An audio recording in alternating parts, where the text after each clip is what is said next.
Jadi memberikan syafaat, pertolongan, menerima hadiah dan seterusnya itu ada beberapa kondisi, ada beberapa beberapa kondisi. Pertama, orang yang hendak memberikan bantuan kepada saudaranya agar dia selamat dari kezaliman. Saya sudah kasih contoh ya, orang yang ditangkap oleh polisi atas tuduhan yang dia tidak lakukan itu. Ya, kasus Peggy, kasus saya, banyak kasus yang ternyata polisi salah, sudah bertahun-tahun ini di penjara. Ya, menolong orang yang dizalimi itu wajib hukumnya bagi orang yang mampu memberikan pertolongan itu. Ya, dan haram baginya mengambil hadiah ya, atau menerima hadiah dari orang yang dizalimi. Ya, sudahlah dia dizalimi, sudahlah diperas duitnya, ya harus bayar sekian, itu satu jam $100 misalnya. Waduh, berat tuh. Ya, berapa jam? Oh, ini cuma 2 jam, oh, berarti $200. Andaikan segitu, tapi tidak begitu ya. 1 jam itu tidak 100-200 ya, mahal. Ya, itu di dalam Islam itu ya, menolong orang yang dizalimi itu wajib hukumnya. Ya, mengambil bayarannya haram malah. Tuh, ya. Terus yang kedua, memberikan syafaat kepada orang yang tidak berhak untuk menerimanya, untuk memperoleh satu hal yang dia tidak berhak untuk memperolehnya. Ya, misalnya kasih KTBDC agar menjadi pejabat. Ya, ini kamu kan sudah memperoleh apa yang kamu inginkan. Ini saya titip nih. Ya, tolong jadikan komisaris, jadikan ini. Ya, yang sebenarnya dia tidak punya keahlian di situ. Ya, memberikan syafaatnya, memberikan pertolongannya, KTBLC-nya kepada dia, itu zalim kepada dia, zalim kepada perusahaan atau kepada lembaga yang kepadanya dia minta saudaranya diterima bekerja dan seterusnya. Nah, yang ketiga adalah menolong saudaranya, menolong seseorang untuk memperoleh satu hal yang boleh, ya. Dan orang yang dikasih syafaat itu memperoleh faedah ya dari apabila dia memperoleh hal itu. Ya, bermanfaat bagi dia, dan itu memang satu hal yang boleh. Maka orang yang bisa memberi syafaat, memberi pertolongan, dia harus melakukan, berusaha bagaimana caranya orang ini memperoleh satu hal yang diinginkannya dengan pertolongan dia. Ya. Ya. Yang semestinya dia tidak usah mengambil bayarannya, tidak usah mengambil bayaran. Semestinya dia jadikan saja itu sebagai tabungan pahala untuk hari akhir dia. Tapi kalau dia mengambil bayaran boleh, ya boleh kalau dia menerima bayaran, ya karena itu untuk satu hal yang boleh. Ya, seperti yang Rasul Shallallahu Alaihi Wasallam katakan, man sana'a ilaikum ma'rufan fakafi'uhu. Ya, siapa saja yang berbuat baik kepada kamu, kebaikan yang disetujui oleh syariat, fakafi'uhu, maka berilah dia mukafaah. Apa sih mukafaah? Mukafaah itu imbalan. Kasih dia imbalan. Ya. Yang keempat adalah memberikan syafaat berkenaan dengan hukuman. Ya, hukuman yang sudah digariskan oleh Allah Subhanahu wa taala. Apa saja itu namanya hudud ya, misalnya orang zina ya mesti dirajam atau dicambuk 100 kali, tergantung ya. Ya, kalau pezinanya pernah merasakan madunya pernikahan ya dirajam. Nah, kalau belum pernah ya dicambuk 100 kali, diasingkan 1 tahun. Ya, tidak boleh ada yang memberikan syafaat kepada hakim. Ya, kalau sudah sampai pengadilan tidak ada dibolehkan orang memberi syafaat. Beda kalau belum sampai pengadilan. Ya, belum sampai pengadilan dirundingkan secara kekeluargaan. Tapi kalau sudah sampai pengadilan, yang mencuri akan dipotong tangannya dan seterusnya. Nah, itu beberapa kondisi ya di mana syafaat itu atau memberikan pertolongan itu dikenakan hukum dalam Islam berbeda-beda. Ya, haram hukumnya memberikan syafaat berkenaan dengan hukuman. yang telah Allah gariskan, Ya.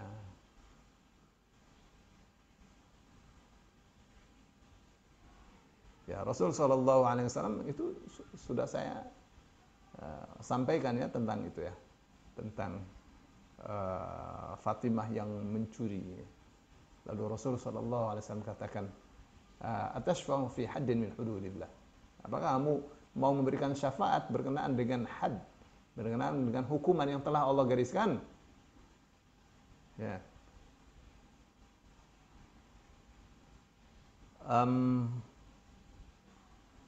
Ibnu Taimiyah mengatakan haram memberikan syafaat kepada orang yang harus dihukum, ya, dengan hukuman yang telah Allah gariskan.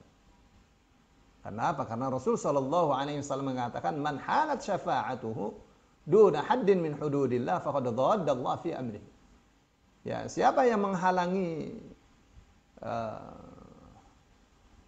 siapa yang syafaatnya itu, pertolongannya itu menghalangi di prosesnya hukum, menghalangi dilaksanakannya hukuman yang telah Allah gariskan, maka dia telah melawan Allah Subhanahu wa taala, ya, telah melawan perintah Allah Subhanahu wa taala. Ya, dilarang juga ya, memberi syafaatnya dilarang, menerima gratifikasinya ya haram juga sama saja. Ya. Jadi kalau mau memberikan syafaat ya sebelum datang kepada hakim, silakan.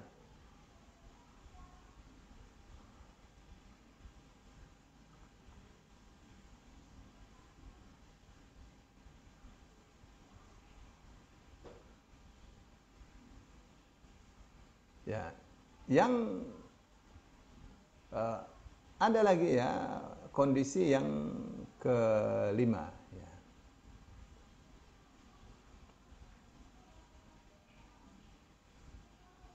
Orang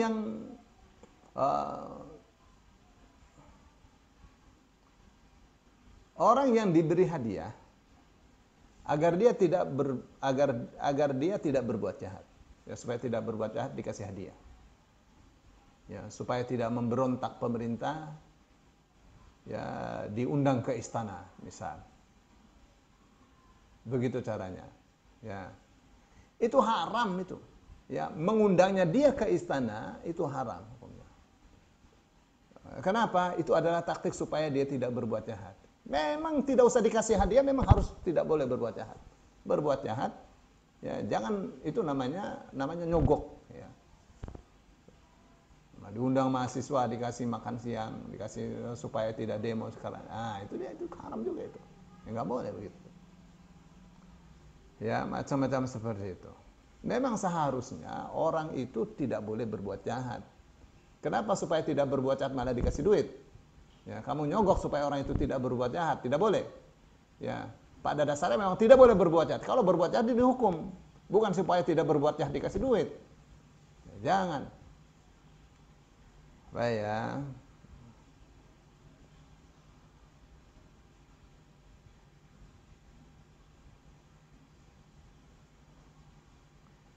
Baik.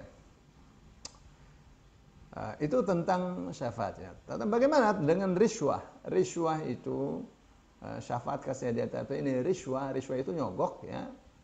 Ya. Ya, jadi riswah itu definisinya di dalam syariat badlul mali liyatawassala bidzalika ila ibtali haqqin awil wusuli ila batin. Ya, memberikan harta sedikit atau banyak untuk mencapai tujuan membatalkan yang hak atau untuk mencapai kebatilan. Riswah. Mana gambarannya? Ada urusan, ada sengketa tanah ini tanah ini sertifikatnya dua-duanya asli. Tuh, tapi yang satu ini asli beneran, yang ini asli tapi palsu. Bagaimana? Ini orang merasa dapat sertifikat ini beli. Ya, beli tanah dari si fulan, tapi rupanya tanah ini bukan milik fulan. Ya, dia merasa sudah bayar 1 miliar untuk beli tanah ini mahal. Ya, supaya ini tanah tetap milik dia, padahal dia tahu ya kalau ini ternyata dia membeli tanah dari orang yang salah. Tapi dia tetap ingin memiliki tanah itu dari pemilik aslinya. Bukan semestinya dia menuntut orang yang menipunya, yang tidak memiliki tanah, yang kemudian menjual tanah kepada dia itu. Jadi dia ajukan ini kepada pengadilan, supaya pengadilan itu mengabulkan keinginannya untuk memperoleh tanah itu. Bagi dia tidak penting duitnya, penting tanahnya. Dibajallah itu 1 miliar. Ya, terjadilah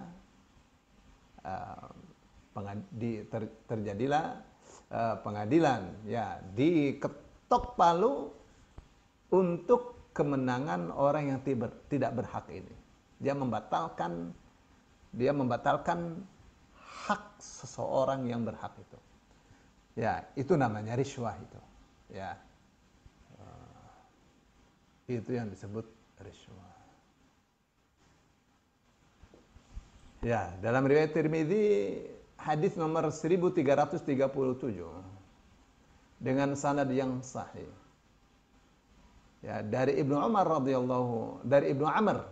Abdullah bin Amr bin As radhiyallahu anhuma, anna Nabiy sallallahu alaihi wasallam la'ana ar-rashiya wal murtashi.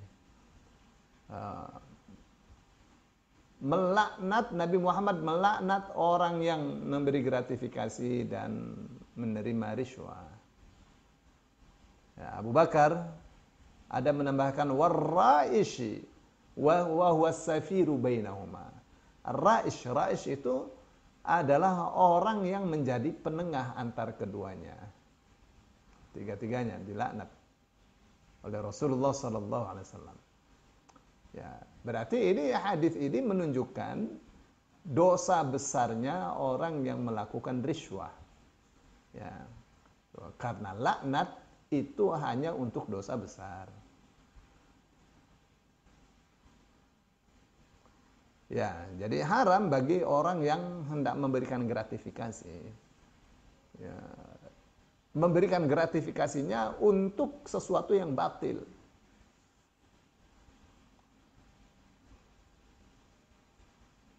Ya, atau untuk menolak yang hak. Dia sebenarnya harusnya dipenjara itu atas perbuatannya. Jadi dia bajel itu. Ya, hak dia dipenjara. Supaya tidak dipenjara dia nyogok hakim. Itu haram yang menyogoknya, yang menerimanya, yang menulisnya, yang menjadi perantaranya, sama saja haram. Ya.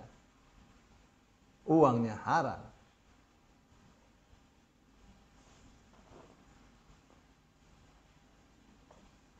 Ya. Tapi ini ya bagaimana ya, ini hakim ini waktu sebelum menjadi hakim juga saya sering memberinya hadiah, nggak ada hubungannya dengan pengadilan. Nah, ini memang kawan ya, saya kasih hadiah. Ya. Semestinya sih kalau masih dalam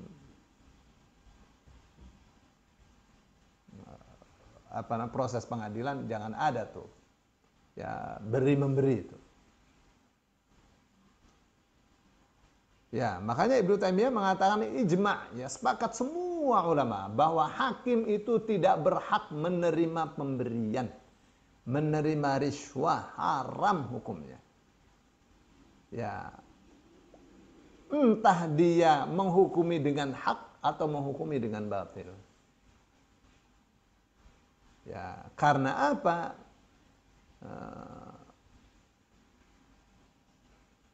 Karena menerimanya haram, ya, menerima riswah, menerima hadiah haram, Jadi begini, apabila dia telah menerimanya, menerima riswah, menerima hadiah, ya sudah kadung menerima. Ya, sebenarnya saya tidak menerima ya, tapi ini bagaimana nih? Langsung ditaruh di rumah. Ya. Istri saya tidak tahu, pembantu saya tidak mengerti. Ya, dan nggak kira-kira dolar 1 tas. Ya, begitu dilacak oleh KPK, ya dia katakan istri nggak tahu. Saya juga nggak doyan.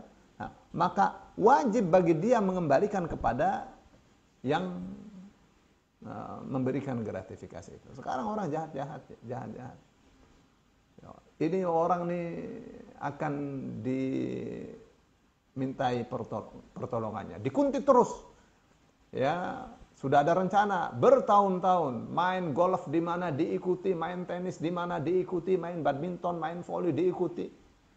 Ya, ada rapat di mana diikuti, pokoknya diikuti terus, dibuntuti terus. Ya, supaya apa? Supaya itu bisa dijadikan sebagai bahan dia bercakap-cakap, ya, berbincang-bincang saat dia mau nyogok.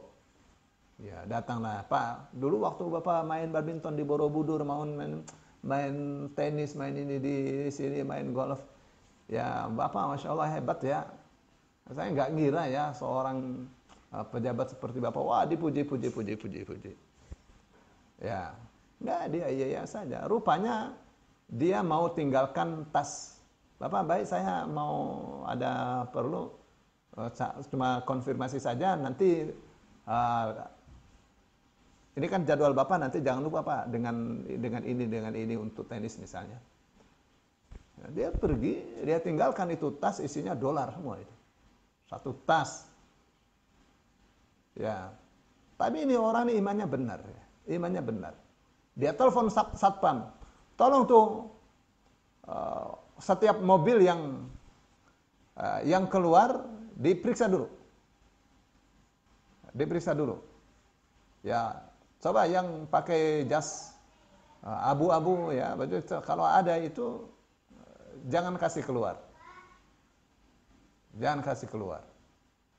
Tuh, ya. Sebab apa? Dia mau berikan itu. Wajib bagi dia memberikannya. Nah, kalau tidak diberikan, maka itu akan dijadikan alat untuk memperbudak orang yang menerima riswah itu. Jadi ini sangat berbahaya untuk urusan riswah ini. Ya, akan tidak bisa bicara apa-apa. Karena apa? Karena itu akan dijadikan sebagai cara untuk membungkam dia. Ya, ngomong sedikit akan nanti di pengadilan tuh akan malu seumur hidup. Ya, dia tidak bisa mengatakan saya tidak pernah menerima dan sudah nggak bisa. Ya. Tuh. Nah, jadi harus dikembalikan, cepat-cepat dikembalikan. Wajib hukumnya mengembalikannya itu. Ya.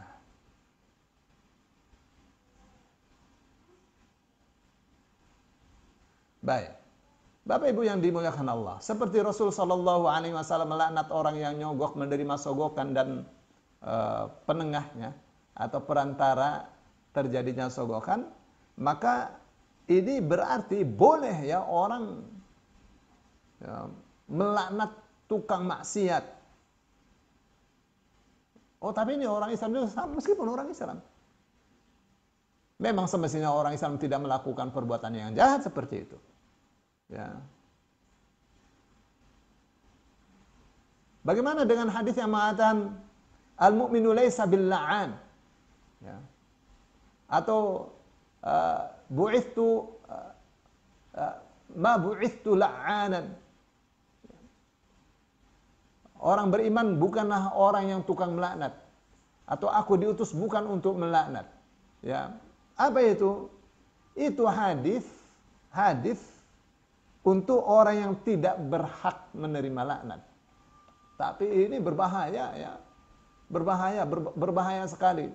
Cari kerjaan akhirnya susah karena secara sistematis itu sudah sejak lama ya. Sehingga mencari nafkah, mencari pekerjaan itu menjadi sulit luar biasa karena ulahnya orang ini. Boleh melaknatnya, itu berhak untuk dilaknat.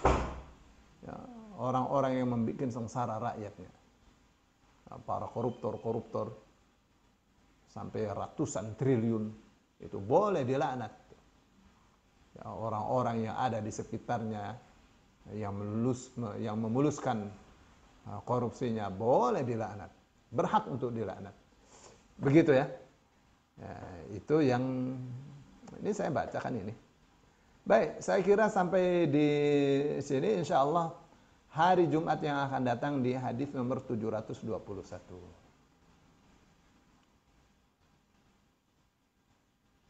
Ustaz.